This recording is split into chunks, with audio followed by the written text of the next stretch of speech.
Hey students, welcome to chapter 6 part 4. We're going to be starting on section 6-7 looking at the Carnot cycle. We're going to look at 6-7, 6-8, skipping section 6-9, this is also noted on Canvas, 6-10, finishing the chapter with 6-11. So today I'm going to be finishing the chapter in notes. I'm going to be working a few example problems after, and please make sure you're reviewing skipping the special topic, but reviewing the problems and summary at the end of chapter 6. We are in week 12 under modules on Canvas, and you'll see on Canvas under these modules that week 12 we're still looking at the chapter 6, second law of thermodynamics. We're starting on Carnot cycles and Carnot efficiency. Review the learning objectives. I'll be posting the videos here, but we also have a very short PowerPoint, some in-class activities, additional materials for you to look at if you have time or if you're confused, and then your reading assignment. As a note, we also have chapter 6 homework number 6, that is going to be due at the end of this week. So let's go ahead and get started. We are going to be working with sorry, my dog is very interested. Chapter 6, part 4. Chapter 6, part 4. And this is our week 12 module. And this is the second law of thermodynamics continued. Second law of thermo continued. We've been working on that for the past week. We're gonna keep going, keep hammering at it. So this is beginning with section 6-7, the Carnot cycle.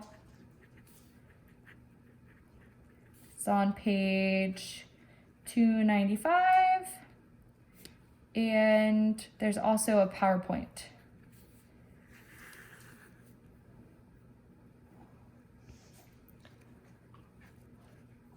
We're going to be talking about the Carnot cycle, where the Carnot cycle is a reversible cycle proposed in the early 1800s by a French engineer with the last name Carnot, which is where the name comes from. It is a theoretical cycle composed of 4 reversible processes. So it is not a real device, it's theoretical, but it's kind of an ideal comparative tool that we use. So the Carnot cycle is a reversible cycles, it's reversible,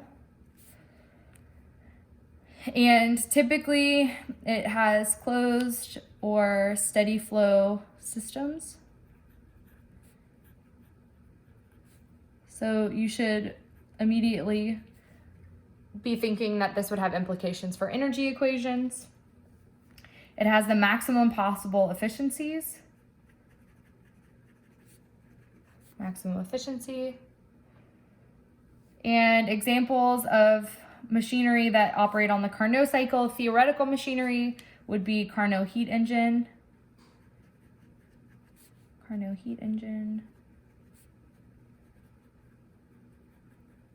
Or Carnot refrigeration cycle. Carnot.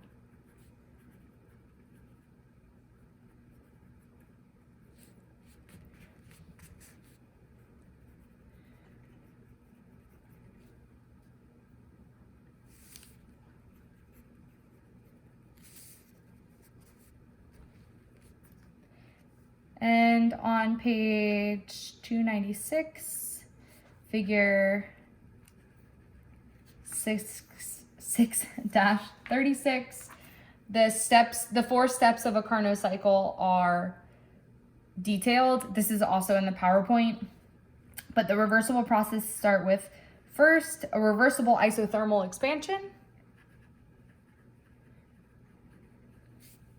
Reversible isothermal expansion. So this is the first step. We have our heat source that's coming in, and this is being held constant isothermal, meaning constant temperature. So this is a reversible expansion process with our heat source that's coming in. Our second is reversible adiabatic expansion. So if you remember, adiabatic means there's no heat transfer. So this is where we don't have any escaping heat. We just are able to convert our high temperature heat into low temperature heat without any heat loss. Our third step is reversible isothermal expansion. So the same as step one, but in the other direction with the other heat sink. So this is our low temperature heat sink. This is a reversible isothermal expansion. This is going to be our low temperature heat source is constant. And then for number 4, we have a reversible adiabatic compression. So our first 3 steps are in expansion. They're all reversible. We have isothermal, adiabatic, isothermal, the last one being adiabatic. So we're reversible, adiabatic, compression. So this would be in something like a compressor. And we would be transferring our low temperature heat back to our high temperature heat. These are outlined, like I said, in the PowerPoint, also in figure 6-36 on page 295.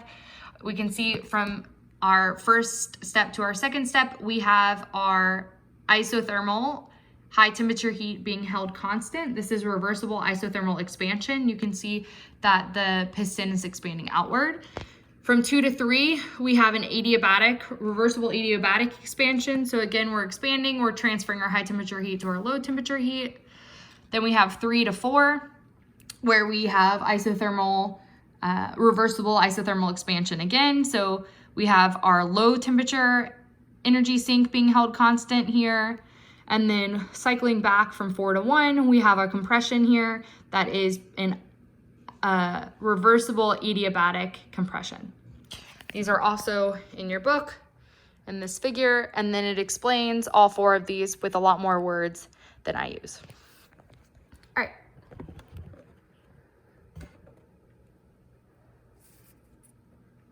We have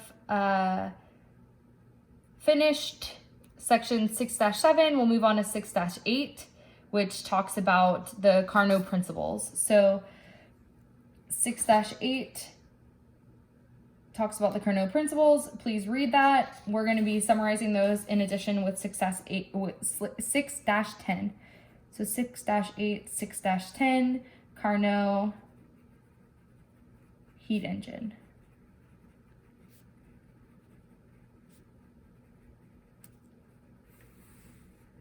So on page 301.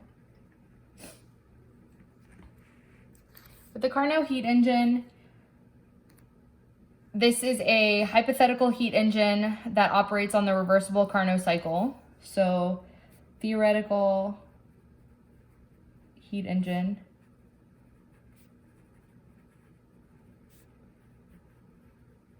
operates on reversible Carnot cycle.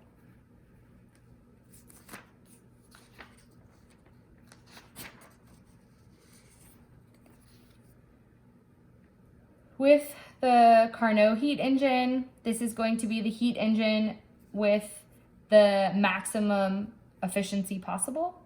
So when we look at this, so heat engine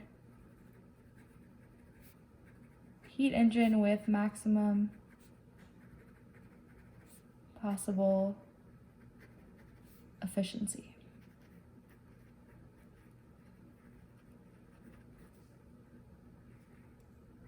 And this is going to be our efficiency here. We're looking at our thermal efficiency for these, heat engines here.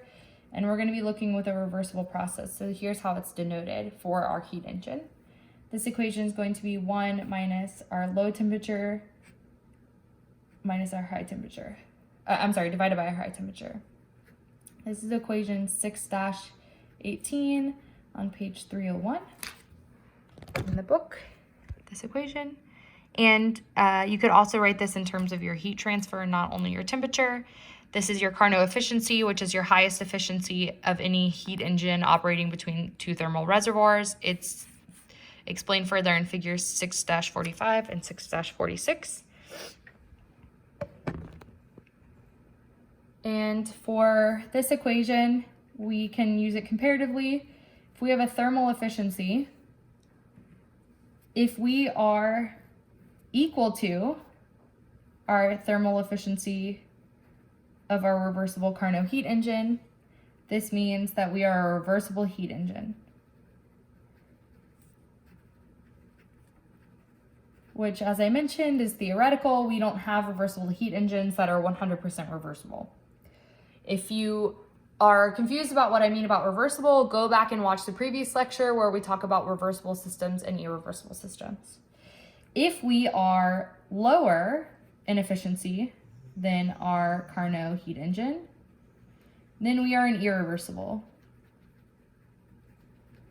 heat engine. And this is what we encounter in the real world. But if we are higher in efficiency than our thermal efficiency of our reversible Carnot heat engine, then we are living in a dream world, and this is impossible.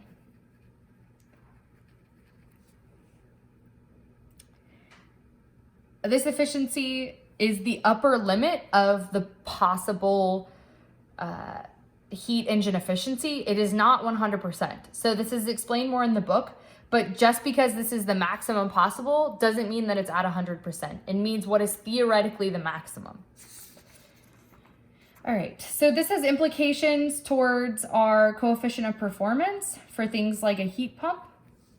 So this is going to make our equation for our coefficient of performance for a heat pump something like 1/1 minus our temperature of our low source over our temperature of our high source.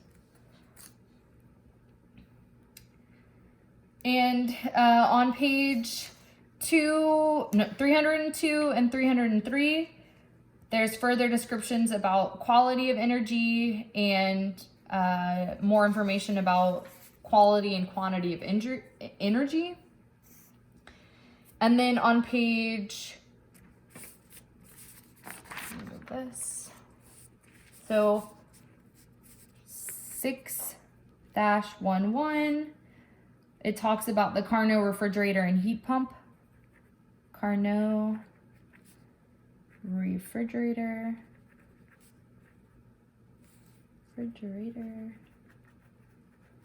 and heat pump. This is the last section in the chapter. This is on page 304 where it starts. And we already looked at our coefficient of performance for a heat pump at this last part of the notes, where this is going to be 1 divided by 1 minus our low temperature minus our high divided by our high temperature. I keep saying minus. And this is going to be equation 6-21 in your book. But our coefficient of performance for a refrigerator, both of these are going to be reversible. So reversible. You can denote this here with a little reverse if you want. But we're looking at Carnot refrigeration and heat pumps, so these are all reversible. Our coefficient of performance for a reversible Carnot refrigerator is going to be 1 divided by our high temperature divided by our low temperature minus 1. And this is equation 6-20. If you want to know kind of where these come from, it's explained a little bit more in the book. These are also going to be equal to 1 divided by 1 minus our heat transfer. So the same equation, except we're replacing heat transfer with our temperature term here. 1 divided by Q sub H, Q sub L minus 1. So multiple ways of looking at the same coefficient of performance. Similar to what we did with the efficiency of a heat engine, if we have our coefficient of performance of a Carnot refrigerator, if we are equal to the coefficient of performance of our reversible Carnot heat refrigerator, then we are a reversible refrigerator.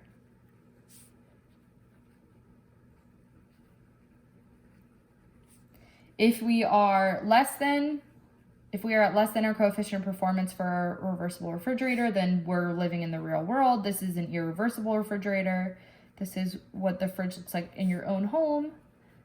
Irreversible refrigerator.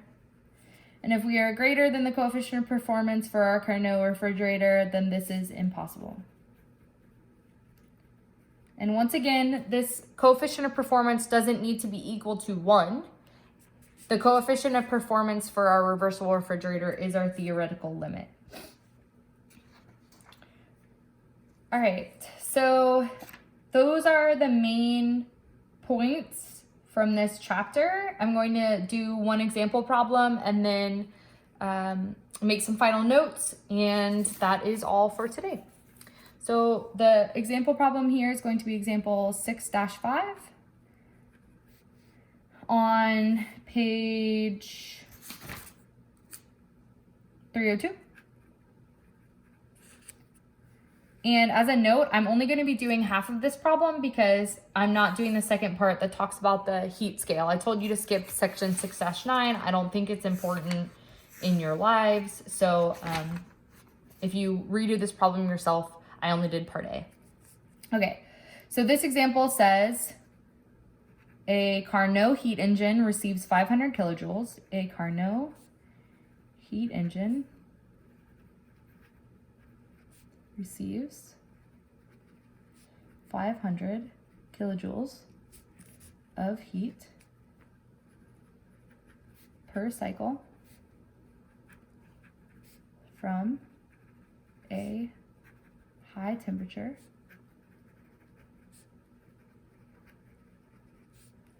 source at 652 degrees Celsius. Yeah, that's high temp. And rejects heat to a low temperature sink at 30 degrees Celsius. A Carnot heat engine receives 500 kilojoules of heat per cycle from a high temperature source at 652 degrees Celsius and rejects heat to a low temperature sink at 30 degrees Celsius. Determine the thermal efficiency.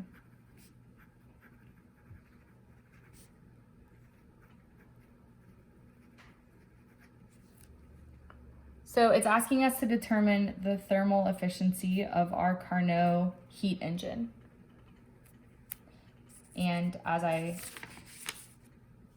just went over, the thermal efficiency of a Carnot heat engine is going to be 1 minus the low temperature divided by the high temperature, equation 6-18. So this is going to be our 1 minus TL divided by TH. So here we have 1 minus our TL, our low temperature is going to be 30 degrees Celsius.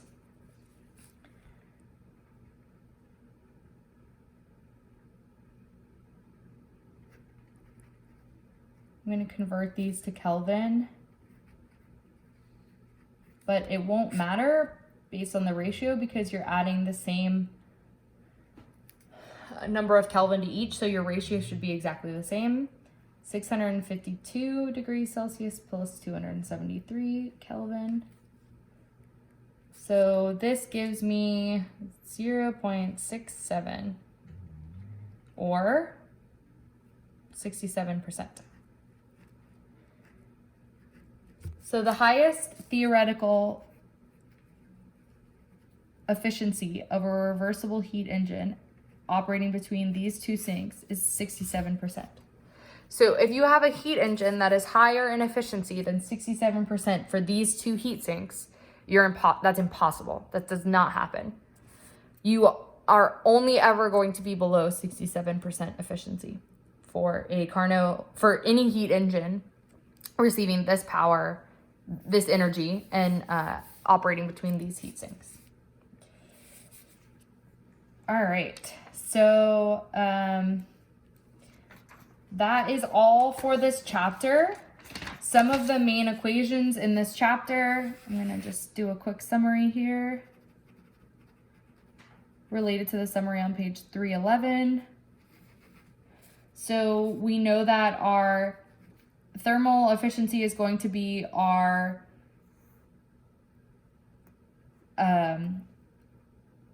thermal efficiency for a heat engine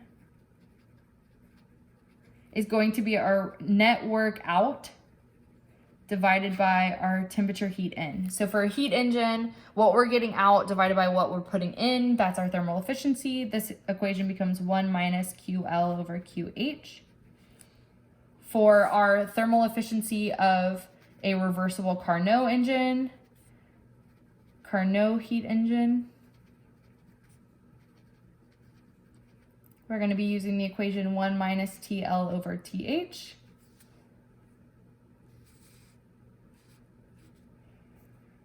And our COP, coefficient of performance for a refrigerator, is going to be equal to our cold temperature that we're getting out over the work that we're putting in. So desired outcome over required input. This becomes 1 minus QH divided by QL minus 1. Our coefficient of performance for our heat pump, a normal heat pump, is going to be our hot temperature coming out divided by our input coming in. So desired output over required input, this equation is going to be 1 over 1 minus QL over QH. And then for our Carnot systems, these become COPR of a reversible Carnot system. This becomes 1 divided by TH over TL minus 1. And COP heat pump reversible becomes 1 divided by 1 minus TL